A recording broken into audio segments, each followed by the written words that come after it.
Salut, ça fait maintenant 5 mois que je suis étudiant d'échange en Irlande, que je vis au quotidien d'un étudiant irlandais. Et du coup, dans cette vidéo, je vais vous expliquer ce qu'il faut savoir avant de venir étudier en Irlande.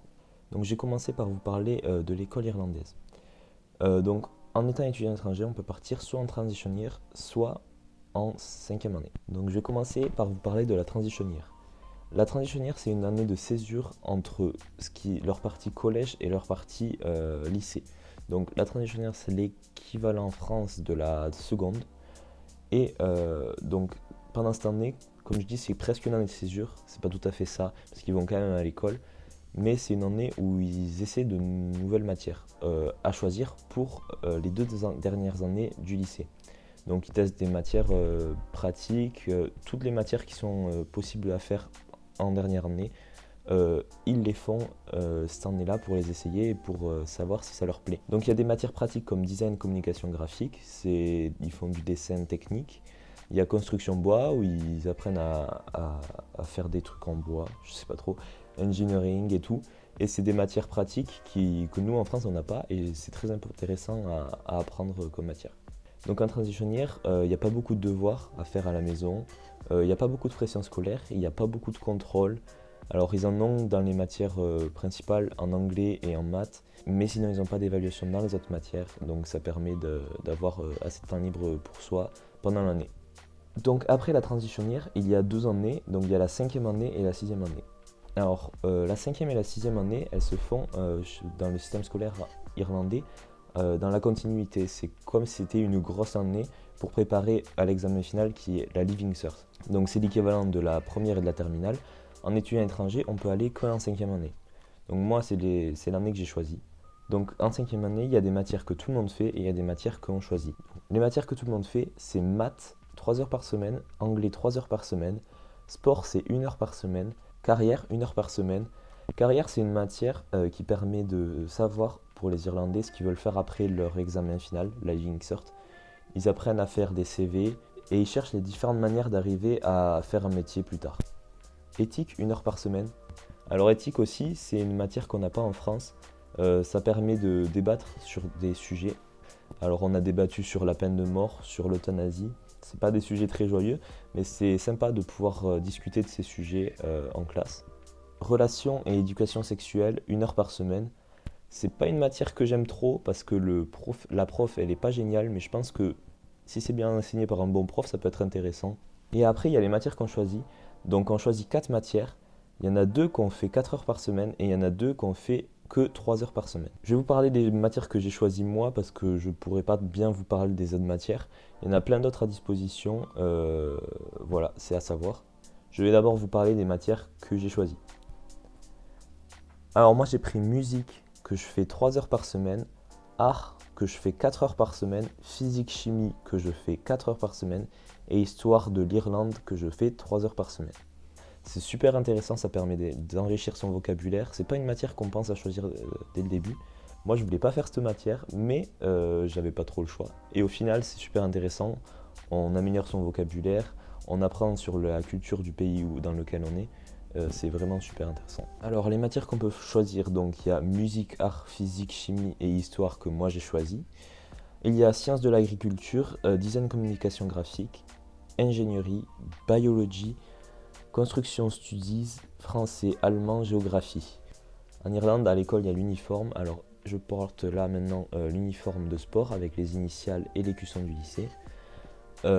Donc l'uniforme de sport, on le porte que les jours où il y a sport, c'est-à-dire pour moi que le jeudi, donc un jour par semaine.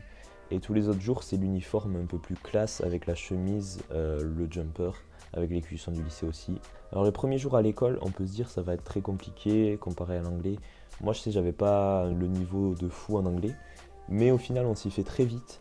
On comprend facilement, les profs ils sont habitués, il faut vraiment pas s'inquiéter. Même le choix des matières, c'est pas quelque chose de très important parce que les profs mettent pas beaucoup de pression. Ils sont là pour qu'on apprenne l'anglais et pas forcément qu'on devienne des pros dans les matières. Et les profs ils s'adaptent à notre niveau d'anglais, donc il n'y a pas besoin de s'inquiéter. Alors ensuite, je voulais vous parler des étudiants étrangers en Irlande. Il faut savoir qu'en Irlande, des étudiants étrangers, il y en a beaucoup plus qu'aux États-Unis. Là, dans mon école, on est 6 Français, il doit y avoir une vingtaine d'Espagnols, une dizaine d'Italiens, 5 Allemands. Donc du coup, ça fait qu'il y a un gros mélange culturel. Il y a du positif et il y a du négatif. On est tous dans le même bateau, ça permet de s'entraider. Les premiers jours quand on arrive et qu'on ne sait pas trop parler anglais, quand on est plusieurs à ne pas comprendre, à s'entraider, ça aide. Et on découvre d'autres cultures aussi. Ça aussi c'est génial. On découvre la culture irlandaise, la culture espagnole, la culture italienne, la culture allemande, la culture des gens qui sont autour de toi et avec qui tu vis. Et du coup on progresse moins en anglais parce qu'on reste plus souvent avec les Français. Et je pense qu'aux États-Unis, comme ils sont le seul étudiant étranger dans un campus, ils parlent beaucoup moins français. Alors faut pas s'inquiéter, même en partant en Irlande, vous allez progresser en anglais et revenir bilingue. Ça progresse très vite, mais c'est juste qu'on parle plus français qu'un étudiant aux États-Unis. Et je voulais aussi dire que l'accueil des étudiants étrangers, il est meilleur en transition year qu'en 5e année. En transition year, les Irlandais, c'est la première fois qu'ils ont des étudiants étrangers dans leur classe. Donc ils ont envie de se faire des amis, et du coup, la communication est plus simple. Alors qu'en 5e année, c'est la deuxième fois qu'ils ont des étudiants étrangers dans leur classe, c'est une nouvelle vague, c'est pas les mêmes. Et du coup, les Irlandais, ils n'ont pas forcément envie de faire l'effort de venir voir des gens qui parlent pas bien leur langue.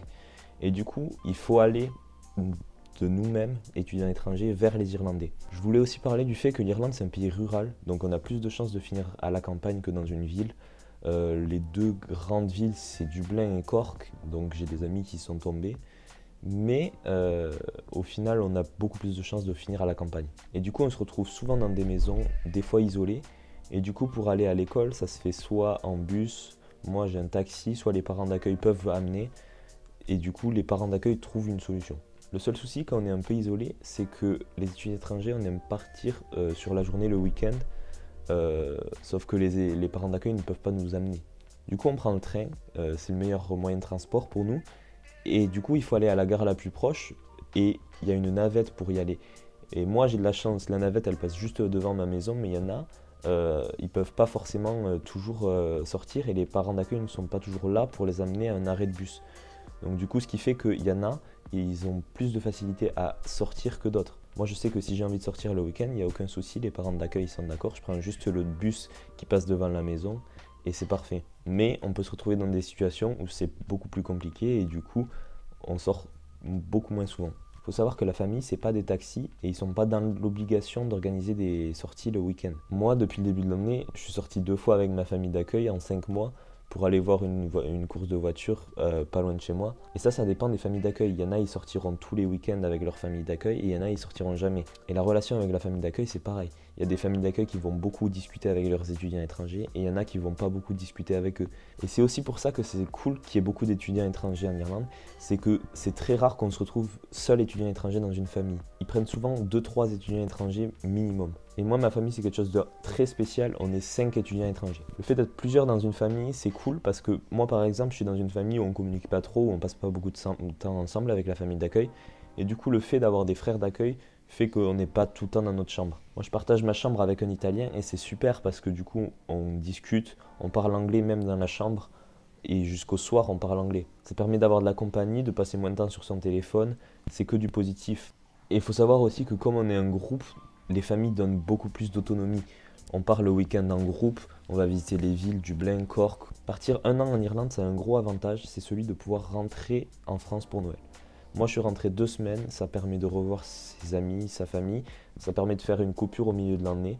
Quasiment tous les étudiants étrangers sont rentrés dans leur pays pour Noël, il y en a 2-3 qui sont restés en Irlande. Il faut quand même y réfléchir avant de rentrer en France pour Noël parce qu'il y en a chez qui ça crée un mal du pays et du coup après ils n'ont pas envie de revenir en Irlande ou après quand ils reviennent en Irlande, ben, la France leur manque trop et ils ont envie de revenir. Ça arrive pas souvent mais ça peut arriver et du coup il faut quand même bien se mettre en tête qu'après les vacances de Noël, on revient en Irlande pour quand même encore 6 mois. Et le deuxième point, c'est que c'est beaucoup plus simple pour aussi vos parents de venir vous voir dans le pays d'accueil. Donc moi, mes parents, ils vont venir une semaine pour Pâques.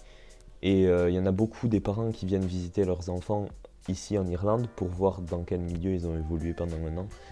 Et c'est le genre de choses qu'on ne peut pas forcément faire aux États-Unis parce que c'est beaucoup plus loin, les billets sont plus chers. Je pense que j'ai tout dit. Si vous avez des questions par rapport à l'Irlande, vous pouvez me contacter sur mon Instagram pour me poser des questions. Vous pouvez directement les mettre en commentaire, j'irai regarder. Du coup, je vous dis à la prochaine et bye.